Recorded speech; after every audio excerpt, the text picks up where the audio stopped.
Hi ಎಲ್ರಿಗೂ ನಮಸ್ಕಾರ. ನೀವು ನೋಡ್ತಾ ಇದ್ದೀರಾ ನ್ಯೂಸ್ 18 ಡಿಜಿಟಲ್. ನಾನು ದರ್ಶನ್ ನಾಯಕ್, ಉತ್ತರ ಕನ್ನಡ ಜಿಲ್ಲಾ ವರದಿಗಾರ.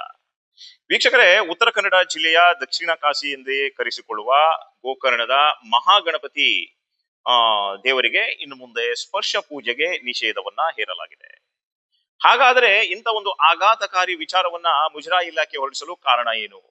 ಸ್ಪರ್ಶ ಪೂಜೆಯನ್ನ ನಿಷೇಧ ಮಾಡಲು ಕಾರಣ ಏನು ಎನ್ನುವಂತ ಬಗ್ಗೆ ಈ ವರದಿಯಲ್ಲಿ ನಿಮಗೆ ತಿಳಿಸ್ಕೊಡ್ತಾ ಹೋಗ್ತೀವಿ, ಕೇಳಿ.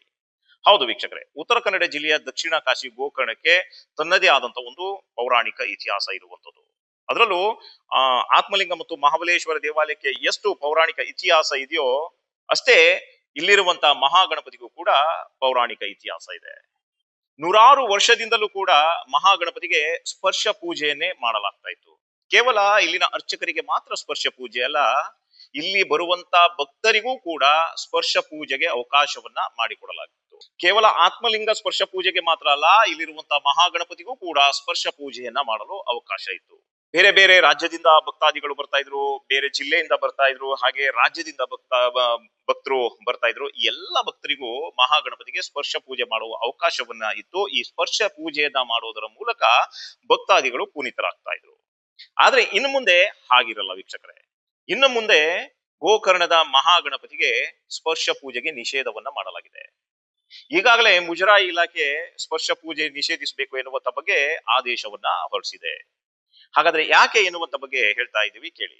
ಹೌದು, ಈಗಾಗಲೇ ಇಲ್ಲಿರುವಂತ ಗಣಪತಿಯ ಶಿಲಾಮೂರ್ತಿ ಸಂಪೂರ್ಣವಾಗಿ ಸವಕಳಿಯಾಗ್ತಾ ಇದೆ ಎನ್ನುವಂತ ಒಂದು ಆಘಾತಕಾರಿ ವಿಚಾರ ಈಗ ಮುನ್ನೆಲೆಗೆ ಬಂದಿರುವಂತದ್ದು. ಸೊ ಈ ಹಿನ್ನೆಲೆಯಲ್ಲಿ ಈಗ ಸ್ಪರ್ಶ ಪೂಜೆಯನ್ನ ನಿಲ್ಲಿಸಿರುವಂತದ್ದು. ಅದ್ರ ಜೊತೆಗೆ ಬರುವಂತ ಭಕ್ತರು ಕೇವಲ ಮುಂದಿನಿಂದ ದರ್ಶನವನ್ನ ಪಡೆದು ಕೈ ಮುಗಿದು ಮುಂದೆ ಸಾಗಬೇಕಾಗಿದೆ. ಈ ಹಿಂದೆ ದೇವರಿಗೆ ಸ್ಪರ್ಶ ಪೂಜೆಯನ್ನ ಮಾಡ್ತಾ ಇದ್ರು, ವಿವಿಧ ನೈವೇದ್ಯವನ್ನ ಮಾಡ್ತಾ ಇದ್ರು. ಭಕ್ತರಿಗೆ ಮುಂದೆ ಗರ್ಭಗುಡಿಯ ಒಳಗೆ ಹೋಗಿ ಸ್ಪರ್ಶ ಪೂಜೆ ಮಾಡಲು ಅವಕಾಶವಿತ್ತು. ಆದ್ರೆ ಕಳೆದ ಒಂದು 10 ದಿನಗಳಿಂದ ಈಗ ಸ್ಪರ್ಶ ಪೂಜೆಗೆ ಅವಕಾಶವನ್ನ ಮಾಡಿಕೊಟ್ಟಿಲ್ಲ.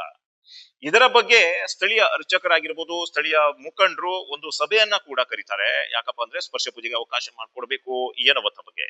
ಆದ್ರೆ ಮುಜರಾಯಿ ಇಲಾಖೆ ಯಾವುದೇ ಕಾರಣಕ್ಕೂ ಸ್ಪರ್ಶ ಪೂಜೆಗೆ ಮಾತ್ರ ಅವಕಾಶ ಇಲ್ಲ ಎನ್ನುವಂತ ಬಗ್ಗೆ ಹೇಳಿದೆ. ಈಗಾಗಲೇ ಶಿಲಾಮೂರ್ತಿ ಸಂಪೂರ್ಣವಾಗಿ ಸವಕಳಿಯತ್ತ ಸಾಕ್ತಾ ಇರುವಂತಹ ಒಂದು ಹಿನ್ನೆಲೆಯಲ್ಲಿ ಆ ಮೂರ್ತಿಯನ್ನ ಉಳಿಸ್ಕೊಳ್ಬೇಕು, ಅದರ ಪರಂಪರೆಯನ್ನ ಉಳಿಸ್ಕೊಳ್ಬೇಕು, ಇದನ್ನ ಮುಂದಿನ ಪರಂಪರೆಗೆ ತಿಳಿಸಬೇಕು ಎನ್ನುವಂತಹ ಒಂದು ನಿಟ್ಟಿನಲ್ಲಿ ಈಗ ಸ್ಪರ್ಶ ಪೂಜೆಗೆ ಅವಕಾಶವನ್ನ ನಿಷೇಧಿಸಿದೆ ಮುಜರಾಯಿ ಇಲಾಖೆ. ಇದರಿಂದ ಸ್ಥಳೀಯ ಭಕ್ತರಿಗೂ ಕೂಡ ಬೇಸರವಾಗಿತ್ತು, ಅದೇ ರೀತಿ ಸ್ಥಳೀಯ ಅರ್ಚಕರಿಗೂ ಕೂಡ ಬೇಸರವಾಗಿತ್ತು. ಆದ್ರೆ ವಾಸ್ತವ ವಿಷಯ ಏನಪ್ಪಾ ಅಂದ್ರೆ, ಮೂರ್ತಿ ಇವತ್ತು ಸವಕಳಿಯತ್ತ ಸಾಕ್ತಾ ಇರುವಂತಹ ಒಂದು ಹಿನ್ನೆಲೆಯಲ್ಲಿ ಸ್ಪರ್ಶ ಪೂಜೆಯನ್ನ ನಿಲ್ಲಿಸಲಾಗಿದೆ. ಮಹಾಗಣಪತಿಯ ದರ್ಶನವನ್ನ ಮಾಡಿ ಅಲ್ಲಿ ಸ್ಪರ್ಶ ಪೂಜೆಯನ್ನ ಮುಗಿಸಿ ಅದಾದ ನಂತರ ಇಲ್ಲಿರುವಂತಹ ಆತ್ಮಲಿಂಗ ದರ್ಶನವನ್ನ ಪಡಿತಾ ಇದ್ರು, ಆತ್ಮಲಿಂಗದ ಸ್ಪರ್ಶ ಪೂಜೆಯನ್ನ ಮಾಡ್ತಾ ಇದ್ರು. ಮಹಾಗಣಪತಿಯ ಸ್ಪರ್ಶ ಪೂಜೆ ಮೊದಲು ಮಾಡಿ ನಂತರ ಆತ್ಮಲಿಂಗ ಮಹಾಬಲೇಶ್ವರನ ಪೂಜೆ ಮಾಡೋದು ಇಲ್ಲಿನ ನೂರಾರು ವರ್ಷಗಳಿಂದ ನಡೆದುಕೊಂಡು ಬಂದಂತ ಪದ್ಧತಿಯಾಗಿತ್ತು. ಆದ್ರೆ ಈಗ ಮಹಾಗಣಪತಿಯ ದರ್ಶನಕ್ಕೆ ಮಾತ್ರ ಅವಕಾಶವನ್ನ ಮಾಡಿಕೊಡಲಾಗಿದೆ. ಅದಾದ ನಂತರ ಆತ್ಮಲಿಂಗ ಮತ್ತು ಮಹಾಬಲೇಶ್ವರನ ದರ್ಶನ ಮಾಡಬಹುದು, ಆತ್ಮಲಿಂಗ ಸ್ಪರ್ಶ ಪೂಜೆ ಕೂಡ ಮಾಡಬಹುದು. ಆದ್ರೆ ಮಹಾಗಣಪತಿಯ ಸ್ಪರ್ಶ ಪೂಜೆಗೆ ಮಾತ್ರ ನಿಷೇಧವನ್ನ ಹೇರಿರುವಂತದ್ದು. ವೀಕ್ಷಕರೇ, ಗೋಕರ್ಣದ ಮಹಾಗಣಪತಿಗೆ ತನ್ನದೇ ಆದಂತ ಒಂದು ಇತಿಹಾಸ ಇದೆ. ಸಾಮಾನ್ಯವಾಗಿ ಎಲ್ರಿಗೂ ಗೊತ್ತಿರುವಂತಹ ಒಂದು ವಿಚಾರ ಏನಪ್ಪಾ ಅಂದ್ರೆ, ರಾವಣ ತನ್ನ ತಾಯಿಯ ಭಕ್ತಿಗಾಗಿ ಕೈಲಾಸದಿಂದ ಭೂಮಿಗೆ ಆತ್ಮಲಿಂಗವನ್ನ ತೆಗೆದುಕೊಂಡು ಬರ್ತಾ ಇರುವಂತಹ ಒಂದು ಸಂದರ್ಭದಲ್ಲಿ ವಿಷ್ಣುವಿನ ಒಂದು ಅಪ್ಪಣೆಯಂತೆ ಗೋಕರ್ಣಕ್ಕೆ ಬರ್ತಾ ಇರುವಂತಹ ಒಂದು ಸಂದರ್ಭದಲ್ಲಿ ವಿಷ್ಣು ತನ್ನ ಚಕ್ರದ ಮೂಲಕ ಸಂಜೆಯ ವಾತಾವರಣವನ್ನ ನಿರ್ಮಾಣ ಮಾಡ್ತಾನೆ. ಆ ಸಂಜೆಯ ವಾತಾವರಣ ನಿರ್ಮಾಣ ಆದಂತ ಒಂದು ಸಂದರ್ಭದಲ್ಲಿ ರಾವಣ ಬ್ರಾಹ್ಮಣ ಆಗಿರುವಂತಹ ಒಂದು ಹಿನ್ನೆಲೆಯಲ್ಲಿ ಸಂಧ್ಯಾ ವಂದನೆ ಮಾಡಬೇಕಾದಂತ ಒಂದು ಅವಶ್ಯಕತೆ ಇರುತ್ತೆ. ಆದರೆ ಈ ಆತ್ಮಲಿಂಗವನ್ನ ಎಲ್ಲೂ ಕೂಡ ಭೂಮಿಗೆ ಸ್ಪರ್ಶ ಮಾಡಬಾರದು ಎನ್ನುವಂತ ಬಗ್ಗೆ ಈಶ್ವರ ಹೇಳಿರುವಂತ ಒಂದು ಹಿನ್ನೆಲೆಯಲ್ಲಿ ಆತ ಎಲ್ಲೂ ಕೂಡ ಇಡಲು ಅವಕಾಶ ಇರಲ್ಲ.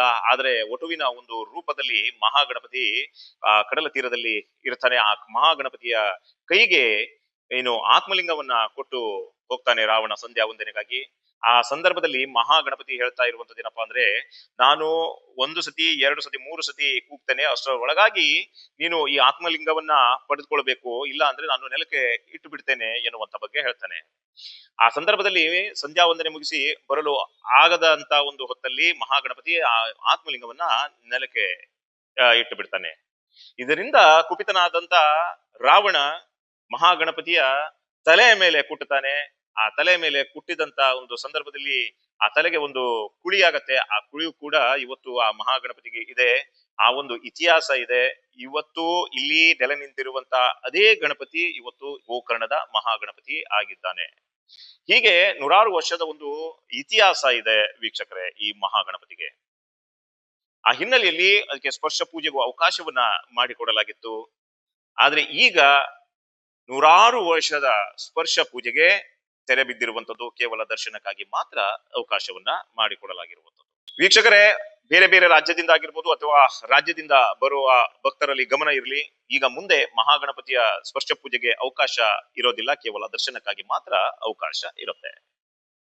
ಒಟ್ಟಾರೆ ವೀಕ್ಷಕರೇ, ಇದಾಗಿತ್ತು ಉತ್ತರ ಕನ್ನಡ ಜಿಲ್ಲೆಯ ದಕ್ಷಿಣ ಕಾಶಿ ಗೋಕರ್ಣದ ಮಹಾಗಣಪತಿಗೆ ಇನ್ನು ಮುಂದೆ ಸ್ಪರ್ಶ ಪೂಜೆ ಇರಲ್ಲ ಎನ್ನುವಂತ ಬಗ್ಗೆ ತಿಳಿಸುವಂತ ಒಂದು ಪ್ರಯತ್ನ. ಅದ್ರ ಜೊತೆಗೆ ಯಾಕೆ ಸ್ಪರ್ಶ ಪೂಜೆ ಇರಲ್ಲ, ಇದರಿಂದ ಏನು ಸಮಸ್ಯೆ ಎನ್ನುವಂತ ಬಗ್ಗೆಯೂ ವಿಸ್ತಾರವಾದಂತಹ ಒಂದು ವರದಿಯನ್ನ ನಿಮ್ಮ ಮುಂದೆ ಇಟ್ಟಿದ್ದೀವಿ. ಇನ್ನಷ್ಟು ಮಾಹಿತಿಯೊಂದಿಗೆ ಮತ್ತೆ ನಾವು ನಿಮ್ಗೆ ಸಿಗ್ತಾ ಇರ್ತೀವಿ. ಅಲ್ಲಿ ತನಕ ನೋಡ್ತಾ ಇರಿ ನ್ಯೂಸ್ 18. ನಿರ್ಭೀತ, ನಿಷ್ಪಕ್ಷಪಾತ, ವಿಶ್ವಾಸಾರ್ಹ ಸುದ್ದಿಗಳಿಗೆ ಮತ್ತೊಂದು ಹೆಸರಾಗಿರುವ ನ್ಯೂಸ್ 18 ಕನ್ನಡ ಈಗ ಆಪ್ನಲ್ಲೂ ಲಭ್ಯವಿದೆ. ದಯವಿಟ್ಟು ಇಲ್ಲಿರುವ QR ಕೋಡ್ ಅನ್ನು ಸ್ಕ್ಯಾನ್ ಮಾಡಿಕೊಂಡು ಆಪ್ ಡೌನ್ಲೋಡ್ ಮಾಡೋದಕ್ಕೆ ಮರಿಬೇಡಿ. ನಿಮ್ಮ ಬೆಂಬಲ ಹೀಗೆ ಸದಾ ನಮ್ಮೊಂದಿಗಿರಲಿ. ಧನ್ಯವಾದ.